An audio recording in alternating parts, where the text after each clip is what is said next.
Dan sudah banyak penelitian, tidak perlu diragukan, research papernya sudah banyak, hasil uji klinis sudah banyak. Dr. Bernard Jensen menguatkan statement dari Nabi kita. Dr. Bernard Jensen adalah bapak kedokteran holistik dunia, mengatakan 80% penyakit degeneratif disebabkan karena usus yang kotor. 1400 tahun yang lalu Nabi sudah ngomong itu, Bu. Masih mau bilang di luar sana banyak yang mengatakan Nabi kita ini Nabi palsu. Masih ada yang mau ngomong begitu. Kalau enggak ilmunya dari Allah, dari mana Nabi Muhammad itu tahu semuanya? Tahu ilmu kedokteran. Ya. Nabi itu buta huruf, Nabi itu hidupnya di gurun pasir, tapi semuanya tahu. Itu kalau nggak dari ilmunya Allah, ya nggak mungkin Nabi Muhammad tahu. Kok di luar sana masih banyak orang yang meragukan Nabi kita? Itu kan berarti orang-orang munafik.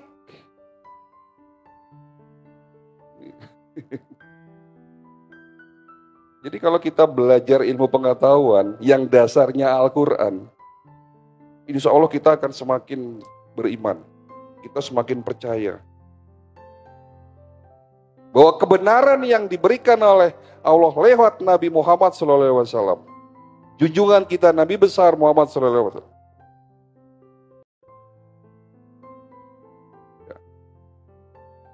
Banyak hadis-hadis Nabi yang berkaitan dengan kesehatan. Banyak. Ya. Jadi kalau mau sehat tadi apa? Cuci usus. Apa yang menyebabkan usus kita kotor? Nah, ini kita bahas lagi. Yang menyebabkan usus kotor itu bukan daging. Yang menyebabkan usus kita jadi kotor dan lengket itu karena kebanyakan karbohidrat, terutama karbohidrat dalam bentuk UPF, ultra processed food. Ada di mana? Paling banyak? No, ada di Indomaret. Saya sebut aja. Isi dari Indomaret, isi dari Alfamart itu apa? UPF semua.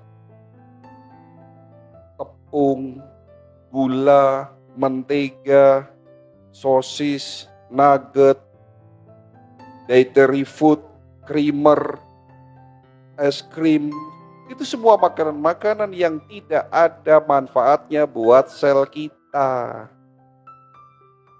Dan itu paling banyak digemari anak cucu kita. Makanya hari ini banyak anak-anak kita yang sakit diabetes, sakit gagal ginjal, masih kecil sudah kena stroke. Pasien saya paling kecil umurnya yang kena stroke, Bu. Paling kecil umurnya 5 tahun, ada. Jangan salah, 5 tahun kena stroke.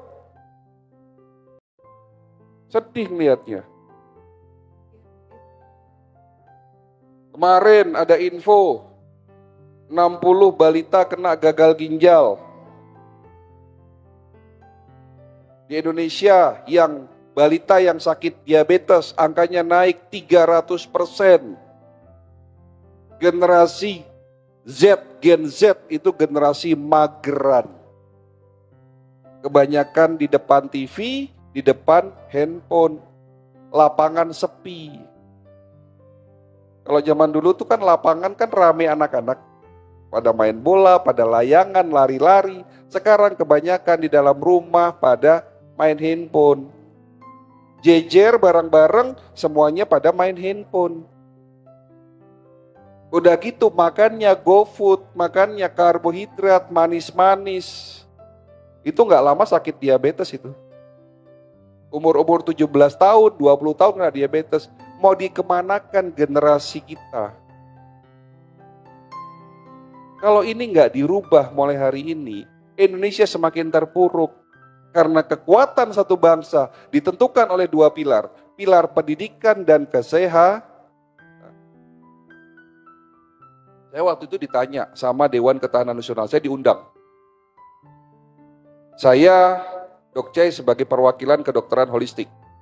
Ada dari BPOM, ada dari Kementerian Kesehatan, diundang sama Dewan Ketahanan Nasional. Pada saat itu presidennya masih Bapak Jokowi. Bapak Jokowi meminta kepada kami bagaimana cara menurunkan penyakit degeneratif di Indonesia.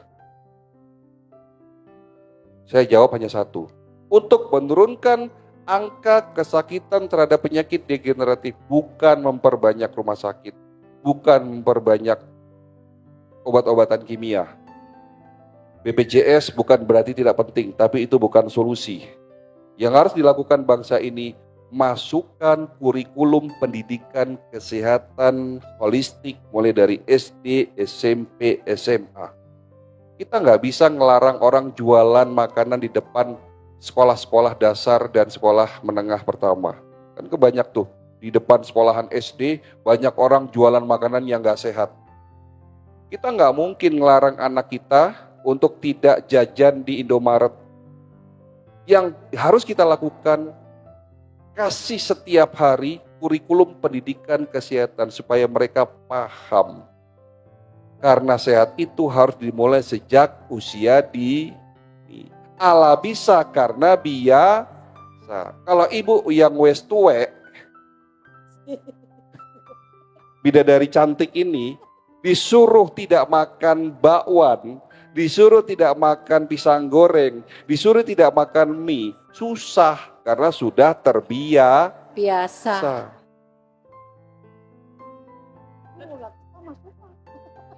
Tapi ya harus dilakukan kalau mau sehat.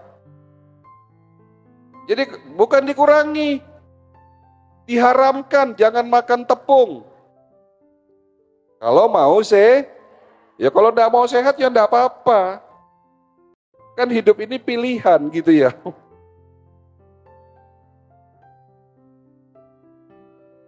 Ya.